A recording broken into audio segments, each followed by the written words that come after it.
ಓಂ. ಭಾಗವತ ಸಂಪ್ರಮೋದ ಪರೀಕ್ಷಾರ್ಥಿಗಳಿಗೆ ಹಾಗೂ ಶ್ರೋತೃಗಳಿಗೆ ಸುಸ್ವಾಗತ. ಹಿಂದೆ ನಾವು 28ನೆಯ ಎಪಿಸೋಡ್ ಮೂಲಕ 381 ಪ್ರಶ್ನೆಗಳವರೆಗೆ ಚಿಂತನೆಯನ್ನು ನಡೆಸಿದ್ವಿ. ಇದೀಗ 29ನೇ ಎಪಿಸೋಡ್ನಿಂದ 382ನೇ ಪ್ರಶ್ನೆಯಿಂದ ಪ್ರಾರಂಭ ಮಾಡಿಕೊಂಡು ಮುಂದಿನ ಪಾಠವನ್ನು ಪ್ರಾರಂಭ ಮಾಡೋಣ. ಜರಾಸಂಧನು ಎಷ್ಟು ರಾಜರನ್ನು ಬಂಧಿಸಿದ್ದನು? 22,800 ರಾಜರನ್ನು ಬಂಧಿಸಿದ್ದನು. ಇವರನ್ನು ಎಲ್ಲಿ ಬಂಧಿಸಿದ್ದನು? ಗುಡ್ಡ ಬೆಟ್ಟಗಳ ಸಂದು ಗೊಂದಿನಲ್ಲಿ ಈ ರಾಜರನ್ನೆಲ್ಲ ಬಂಧಿಸಿದ್ದ. ಬಿಡುಗಡೆಗೊಂಡ ರಾಜರು ಕೃಷ್ಣನನ್ನು ಹೇಗೆ ಸೂಚಿಸಿದರು? ಸಂಪತ್ತಿನ ಮದವೇರಿದವನು ಹರಿಯ ಇರವನ್ನು ಅರಿಯುವುದಿಲ್ಲ. ನಾವಿಂಥ ತಪ್ಪು ಮಾಡಿದ್ವಿ, ಅದಕ್ಕಾಗಿ ನಮಗೆ ಜರಾಸಂಧನ ಬಂಧನಕ್ಕೆ ಒಳಗಾಗುವಂತಹ ದುಸ್ಥಿತಿ ಬದಯಿತು. ನಿನ್ನ ಸ್ಮರಣೆಯನ್ನಿತ್ತು ಅನುಗ್ರಹಿಸು ಭಗವಂತ. ಕೃಷ್ಣಾಯ ವಾಸುದೇವಾಯ ಹರಯೇ ಪರಮಾತ್ಮನೇ ಪ್ರಣತ ಕ್ಲೇಶನಾಶಾಯ ಗೋವಿಂದಾಯ ನಮೋ ನಮಃ ಅಂತ ಹೇಳಿ ಸ್ತೋತ್ರವನ್ನು ಕೂಡ ಮಾಡಿದ್ದಾರೆ. ಕೃಷ್ಣನು ರಾಜರಿಗೆ ಹೇಗೆ ಅನುಗ್ರಹಿಸಿದನು? ದೇವತೆಗಳೇ ಇರಲಿ, ಮನುಷ್ಯರೇ ಇರಲಿ, ದಾನವರೇ ಇರಲಿ, ರೊಕ್ಕದ ಸೊಕ್ಕು ಉಕ್ಕಿದರೆ ಮಣ್ಣು ಮುಕ್ಕುವುದು ಪಕ್ಕ.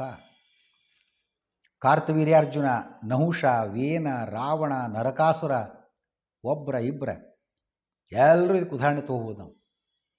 ಹಾಗಾಗಿ ಸಂಪತ್ತು ನಶ್ವರ ಅಂತ ತಿಳಿದುಕೊಂಡು ಯಾಗಾದಿಗಳಿಂದ ನನ್ನನ್ನು ಆರಾಧಿಸಿರಿ, ಧರ್ಮದಿಂದ ರಾಜ್ಯವಾಳಿರಿ ಎಂದು ಕೃಷ್ಣನು ರಾಜರಿಗೆ ಉಪದೇಶಿಸಿ ಅವರಿಗೆಲ್ಲ ಸ್ನಾನ, ವಸ್ತ್ರಾಭರಣ ಎಲ್ಲವನ್ನು ಕೊಟ್ಟು ಅವರವರ ರಾಜ್ಯಕ್ಕೆ ಕಳಿಸಿಕೊಟ್ಟನು.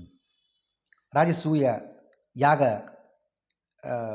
ಯಾವ ರೀತಿ ನಡೆಯಿತು ಅನ್ನುವ ಮಾತನ್ನು ನೋಡ್ತಕ್ಕಂಥದ್ದು. ಈಗಾಗಲೇ ಧರ್ಮರಾಜ ಬೇಡಿಕೊಂಡಿದ್ದ, ಅಪ್ಪ ಭಗವಂತ, ರಾಜಸೂಯ ಯಾಗವನ್ನು ನೀನೇ ನಿಂತು ನಡೆಸಿಕೊಡಬೇಕು. ಧರ್ಮಜ ಕೃಷ್ಣನಿಗೆ ವಂದಿಸಿ ಕೃಷ್ಣನ ಅನುಮತಿಯನ್ನು ಪಡೆದುಕೊಂಡು ಶ್ರೀ ವೇದವ್ಯಾಸರು, ಶ್ರೀ ಪರಶುರಾಮ ದೇವರು, ಭರದ್ವಾಜ, ಸುಮಂತು, ಗೌತಮ ಮುಂತಾದ ಮುನಿಗಳನ್ನು ಪುರೋಹಿತರನ್ನಾಗಿ ಹೊರಣ ಮಾಡಿದ್ದಾನೆ.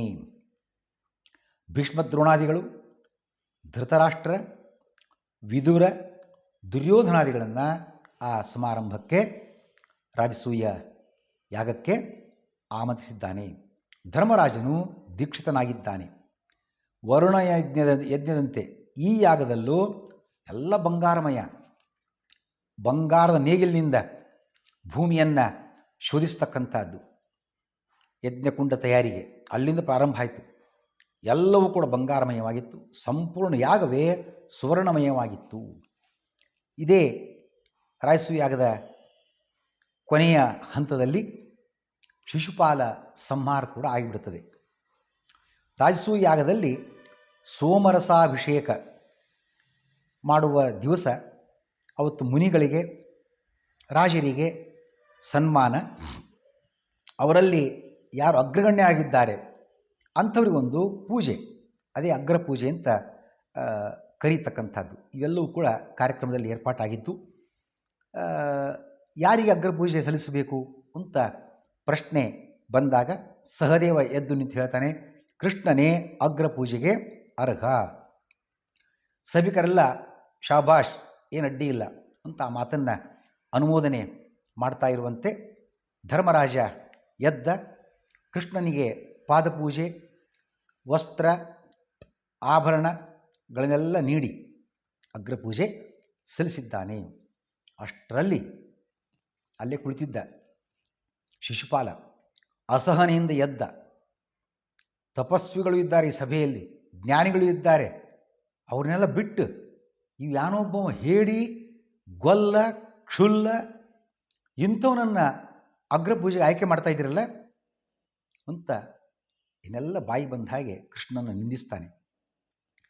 ಆಗ ಕೃಷ್ಣನು ತನ್ನ ಕಡೆಯವರು ಯುದ್ಧಕ್ಕೆ ಸಿದ್ಧರಾಗುತ್ತಿದ್ದಂತೆ ಅವರನ್ನು ತಡೆದ ಕೃಷ್ಣ, ನೀವ್ಯಾರು ಮುಂದುವರಿಬೇಡ್ರಿ ಅಂತ ತಾನೇ ಚಕ್ರವನ್ನು ಕಳಿಸಿಕೊಟ್ಟ. ಶಿಶುಪಾಲನ ತಲೆಯನ್ನು ಕೃಷ್ಣ ಉರುಳಿಸಿದ್ದಾನೆ. ಅವನ ದೇಹದಿಂದ, ಶಿಶುಪಾಲನ ದೇಹದಿಂದ ಒಂದು ದಿವ್ಯ ಜ್ಯೋತಿ ಹೊರಬಂದು ಸೇರಿಕೊಂಡಿದೆ. ಈ ಬಗ್ಗೆ ಈಗಾಗಲೇ ನಿನಗೆ ಹೇಳಿದ್ದಾಗಿದೆಯಪ್ಪ ಅಂತ ನಾರದರು ಆ ವಿಷಯ ಪ್ರಸ್ತಾಪ ಮಾಡಿದ್ದಾರೆ. ಶಿಶುಪಾಲನಲ್ಲಿ ಜೀವದ್ವಯಾವೇಶ, ಒಳ್ಳೆಯ ಜೀವ, ಕೆಟ್ಟ ಜೀವ. ಜಯನ ಅವತಾರವಾದ್ದರಿಂದ ಸುಜೀವ, ಆ ಜೀವ ಈಗ ಭಗವಂತ ಸೇರಿಕೊಂಡಿದೆ. ಆ ದುರ್ಜೀವನೋ ಕೆಟ್ಟ ಜೀವನೋ ಏನು ಸೇರಿಕೊಂಡಿದ್ದ ಅಸುರ, ಅವನಿಗೆ ಅಂಧಂತಮಸ್ಸೇ ಗತಿ. ಆ ಚಿಂತೆಯನ್ನು ಕೂಡ ತಿಳಿದುಕೊಳ್ಳತಕ್ಕಂಥದ್ದು. ಔಭೃತ ಸ್ಥಾನದ ನಂತರ ಪರಸ್ಪರ ಕಾಣಿಕೆ, ಗೌರವ, ಬೀಳ್ಕೊಡುಗೆ ಎಲ್ಲವೂ ಕೂಡ ನಡೆಯುತ್ತದೆ.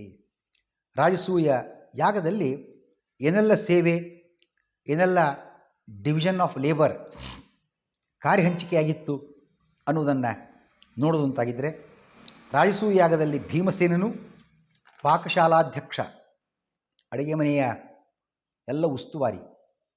ದುರ್ಯೋಧನ ಧನಾಧ್ಯಕ್ಷ, ಹೆಡ್ ಕ್ಯಾಶಿಯರ್ ಅಂತ ಅರ್ಥ. ಏನೆಲ್ಲ ಹಣ ವಿತರಣೆ ಆಗಬೇಕಾಗಿದೆ, ಎಲ್ಲೆಲ್ಲಿ ಖರ್ಚಿಗೆ, ಎಲ್ಲೆಲ್ಲಿಗೆ ದಾನಕ್ಕೆ, ದಕ್ಷಿಣೆಗೆ ಎಲ್ಲ ಕೊಡಬೇಕಾಗಿದೆ, ಎಲ್ಲ ಇವನ ಮೂಲಕ ಹೋಗತಕ್ಕಂಥದ್ದು. ಅತಿಥಿ ಸತ್ಕಾರವನ್ನು ಸಹದೇವ, ಹಣ ಸಂಗ್ರಹಣೆಯನ್ನು ನಕುಲ, ಸಜ್ಜನರ ಸೇವೆಯನ್ನು ಅರ್ಜುನ, ವಿಪ್ರರ ಪಾದ ಪ್ರಕ್ಷಾಲನೆಯನ್ನು ಕೃಷ್ಣ ವಹಿಸಿಕೊಂಡಿದ್ದಾನೆ. ಆಹಾರ ಬಡಿಸುವುದನ್ನು ದ್ರೌಪದಿ, ದಾನ ನೀಡಿಕೆಯನ್ನು ಎಲ್ಲ ವಸ್ತ್ರದಾನ, ದಕ್ಷಿಣೆ ಮುಂತಾದವು ಕರ್ಣ. ಈ ಒಬ್ಬೊಬ್ಬರು ಕೂಡ ಒಂದೊಂದು ಕಾರ್ಯವನ್ನು ಸೇವಾ ಮನೋಭಾವನೆಯಿಂದ ಅದನ್ನು ಒಪ್ಪಿಸಿಕೊಂಡು ನಿರ್ವಹಿಸಿದ್ದಾರೆ. ಅಂತೂ ರಾಯಸೂಯ ಯಾಗ ಬಹಳ ವಿಜೃಂಭಣೆಯಿಂದ, ಭರ್ಜರಿಯಿಂದ ಸಂಪನ್ನವಾಯಿತು. ಎಲ್ಲರೂ ಸಂತೋಷಪಟ್ಟರು, ಎಕ್ಸೆಪ್ಟ್ ಒನ್ ಮ್ಯಾನ್. ಒಬ್ಬನು ಮಾತ್ರ ಸಂತುಷ್ಟನಾಗಲಿಲ್ಲ ಅಂತ ಹೇಳ್ತಾರೆ ಶುಕಾಚಾರ್ಯರು. ರಾಜ ಕೇಳಿದ, ಯಾರೇ ಅವನು? ದುರ್ಯೋಧನಪ್ಪ ಅಂತಂದರು. ಯಾಕ್ರಿ ಗುರುಗಳೇ, ಇಷ್ಟೆಲ್ಲ ವೈಭವದ ಕಾರ್ಯ ಆಗ್ತಿರುವಾಗ ಅವನು ಭಾಗವಹಿಸಿದ್ದ ಹೆಡ್ ಕ್ಯಾಶಿಯರ್ ಆಗಿ, ದುರ್ಯೋಧನ ಕೂಡ. ಅವನಿಗೆ ಸಂತೋಷ ಉಂಟಾಗಲಿಲ್ಲ. ಏನು ಮಾಡೋದು ಹೇಳು? ಹೊಟ್ಟೆ ಕಿಚ್ಚು. ದೇಶ ವಿದೇಶಗಳಿಂದ ಬಂದಿದ್ದ ರಾಜ ಮಹಾರಾಜರು ಧರ್ಮಜನನ್ನು ಪ್ರಶಂಸಿಸಿದ ಮಾತನ್ನು ಕೇಳಿ, ಏನು ಧರ್ಮರಾಜ ಹೊಗಳಿದ್ದು, ಧರ್ಮರಾಜ ರಾಯಸು ಯಾಗನೇ ಯಾಗ, ನಭೂತೋ ನ ಭವಿಷ್ಯತಿ. ಹಿಂದಿಂಥ ಯಾಗ ಯಾರು ಮಾಡಿದ್ದಿಲ್ಲ, ಮುಂದೆ ಮಾಡೋದೂ ಇಲ್ಲ. ಏನು ವೈಭವ, ಏನು ಊಟದ ವ್ಯವಸ್ಥೆ, ಏನು ಆ ವಿಜೃಂಭಣೆ, ದಾನ ದಕ್ಷಿಣೆಗಳು ಒಂದೊಂದು ಕೂಡ. ವಿಪ್ರರು ಅಂದರು, ಇಷ್ಟು ದಕ್ಷಿಣೆ 10,000 ಗಟ್ಟಲೆ ಯಾರೂ ಕೊಟ್ಟಿಲ್ಲ ನಮಗೆ. ಕೆ ಜಿ ಗಟ್ಟಲೆ ಬಂಗಾರ ದಾನ ಯಾರೂ ಮಾಡಿಲ್ಲ. ಇಷ್ಟೊಂದು ದೊಡ್ಡ ವೈಭವದ ಮಾತು. ಅಷ್ಟೇ ಅಲ್ಲ, ದೇಶ ವಿದೇಶಗಳಿಂದ ಬಂದಿರತಕ್ಕಂಥ ರಾಜ ಮಹಾರಾಜರು ಧರ್ಮರಾಜನಿಗೆ ದೊಡ್ಡ ದೊಡ್ಡ ಕಾಣಿಕೆಗಳನ್ನು ಕೊಟ್ಟರು. ಅದನ್ನು ನೋಡಿದ. ಧರ್ಮರಾಜನ ಹೊಗಳಿರ್ತಕ್ಕಂಥ ಮಾತನ್ನು ಕೇಳಿದ. ಯಾರು? ದುರ್ಯೋಧನ. ಮಹಾ ಮಹಾ ಮಹಾ ಮಹಾ ಮಹಾ ಮುನಿಗಳು ಧರ್ಮರಾಜನಿಗೆ ಆಶೀರ್ವಾದ ಮಾಡಿದ್ದಾರೆ ಸಂತೋಷದಿಂದ. ಅದನ್ನೂ ಕಂಡ. ಹೊಟ್ಟೆ ಕಿಚ್ಚಾಯಿತು ಅವನಿಗೆ. ರಾಯಸು ಯಾಗ ಟೋಟಲಿ ಹೇಳಬೇಕು ಅಂತಾಗಿದ್ದರೆ ಇದೊಂದು ವಿಶಿಷ್ಟ, ಶ್ರೇಷ್ಠ, ವೈಭವಪೂರ್ಣವಾಗಿರತಕ್ಕಂತಹದ್ದು. ನ ಭೂತೋ ನ ಭವಿಷ್ಯತಿ. ಇದು ಜನಸಾಮಾನ್ಯರು ಆಡತಕ್ಕಂತಹ ಒಕ್ಕೊರಲ ಧ್ವನಿಯನ್ನು ಕೇಳಿದ. ಯಾರು? ದುರ್ಯೋಧನ. ಒಟ್ಟಾರೆ ಧರ್ಮರಾಜನ ಕೀರ್ತಿ ಗೌರವ ಹೆಚ್ಚಿದನ್ನು ಕಂಡು ತನ್ನ ದ್ವೇಷಿಯಾಗಿರ್ತಕ್ಕಂತಹ ಕೃಷ್ಣನಿಗೆ ಅಗ್ರಪೂಜೆ, ಅವನ ಹಿಂಬಾಲಕರಾಗಿರ್ತಕ್ಕಂತಹ, ಅಂದರೆ ತನ್ನ ಹಿಂಬಾಲಕ ಶಿಶುಪಾಲಾದಿಗಳ ಕೊಲೆ, ಇವೆಲ್ಲ ಕಾರಣಗಳಿಂದ ದುರ್ಯೋಧನ ಅವನ ಹೊಟ್ಟೆಯಲ್ಲಿ ಕಿಚ್ಚು ಉರಿಯತೊಡಗಿದಾಗ ಸಂತೋಷ ಸಾಧ್ಯ ಏನಪ್ಪ ಪರೀಕ್ಷಿತ ರಾಜ? ಹೊಟ್ಟೆ ಕಿಚ್ಚು ಕಾಣಿಸಿಕೊಂಡಿತು. ಹೊಟ್ಟೆ ಕಿಚ್ಚಿನವನಿಗೆ ಮತ್ತೊಂದು ಪೆಟ್ಟು. ಅತ್ಯಾಧುನಿಕ ತಂತ್ರಜ್ಞಾನವನ್ನು ಮೀರಿಸುವಂತಿತ್ತು ಇಂದ್ರಪ್ರಸ್ಥದ ಮಯ ನಿರ್ಮಿತ ಸಭಾಭವನ. ಇವತ್ತು ನಾವೆಲ್ಲ ಹೇಳ್ತೀವಿ ಅಡ್ವಾನ್ಸ್ ಟೆಕ್ನಾಲಜಿ ಹಾಗೆ ಹೀಗೆ ಅಂತ. ಇದನ್ನೆಲ್ಲ ಮೀರಿಸತಕ್ಕಂಥ ಟೆಕ್ನಾಲಜಿ ಅವತ್ತಿತ್ತು. ಇವತ್ತು ಬಹುಶಃ ನಮ್ಮ ಇಷ್ಟು ಅಡ್ವಾನ್ಸ್ ಟೆಕ್ನಾಲಜಿ ಅದು ಬಂದಿಲ್ಲ ಇನ್ನು. ನೆಲ ನೋಡಿದರೆ ನೀರಿನಂಗೆ ಕಾಣಿಸ್ಬೇಕು, ಬಟ್ ನೆಲದಾಗೆ ಇರ್ತದೆ, ಬಟ್ ನೀರಿರುತ್ತದೆ. ಇಂಥ ಟೆಕ್ನಾಲಜಿ ಯೂಸ್ ಮಾಡಿದ್ರು ಅವತ್ತು. ಅಂಥ ಮೈ ನಿರ್ಮಿತ ಸಭಾಭವನದಲ್ಲಿ ಪಾಂಡವರೆಲ್ಲ ಕುಳಿತಿದ್ದರು. ದುರ್ಯೋಧನ ಕೂಡ ಸಭೆಗೆ ಬರ್ತಾ ಇದ್ದ. ಬರುವಾಗ ಇಂದ್ರನೀಲ ಮಣಿಕಾಂತಿ ನೆಲದಲ್ಲಿತ್ತು. ಅದು ನೀರಿರಬೇಕು ಅಂತ ತಿಳ್ಕೊಂಡು ತನ್ನೇನು ಧೋತ್ರ ಉಟ್ಕೊಂಡಿದ್ದ, ಪಂಚೆ ಉಟ್ಕೊಂಡಿದ್ದ, ಸ್ವಲ್ಪ ಅದನ್ನು ಮೇಲಕ್ಕೆ ಎತ್ಕೊಂಡು ಒದ್ದೆ ಆಗ್ತದೆ ಅಂತ ಬಂದ. ಅಲ್ಲಿ ವಾಸ್ತವವಾಗಿ ನೀರು ಇರಲಿಲ್ಲ, ನೆಲ ಅದು. ವಸ್ತ್ರವನ್ನು ಮೇಲಕ್ಕೆತ್ತಿ ಹೆಜ್ಜೆ ಇಟ್ಟ. ಎಲ್ಲರೂ ನಲಿ ಪಾರ ಮಾಡಿದರು. ಎಂಥ ಮೂರ್ಖಿವ, ನೀರೇ ಇಲ್ಲಲ್ಲೇ, ನೀರು ಎತ್ಕೊಂಡು ಬರ್ತೇನೆ ಅಂತಕೊಂಡು ಅಂತ. ಸ್ವಲ್ಪ ಅವಮಾನ ಆಯಿತು. ಮುಂದೆ 4 ಹೆಜ್ಜೆ ಬರ್ತಾನೆ. ಅಲ್ಲೇ ನೀರಿನಂತೆ ಕಾಣಿಸ್ತಕ್ಕಂಥ ನೆಲದಂತೆ ತೋರುವ ನೀರು, ಸ್ಫಟಿಕದ ನೀರಿರೋದಕ್ಕೆ ಜಾಗ ಆಗಿತ್ತು. ಅದು ನೆಲದಂಗೆ ಕಾಣಿಸ್ತಾ ಇತ್ತು. ನೆಲ ಇದೆ, ಇಲ್ಲಿ ಆರಾಮಾಗಿ ಹೋಗ್ಬೋದು ಅಂಥೇಳಿ ಆ ಪಂಚೆ ಕೆಳಗೆ ಬಿಟ್ಟು ನಿಧಾನವಾಗಿ ಹೋಗ್ತಾನೆ. ಅದು ನೀರೇ ಇತ್ತು. ಬಿದ್ದೇ ಬಿಟ್ಟ. ಏನು ಬಿದ್ದ, ಎಲ್ಲರ ನಗು ಜೋರಾಯಿತು. ಧರ್ಮರಾಜ ನಗಬೇಡಿ ಸಮಾಧಾನ ಮಾಡಿ ತಡಿತಾ ಇದ್ದಾನೆ.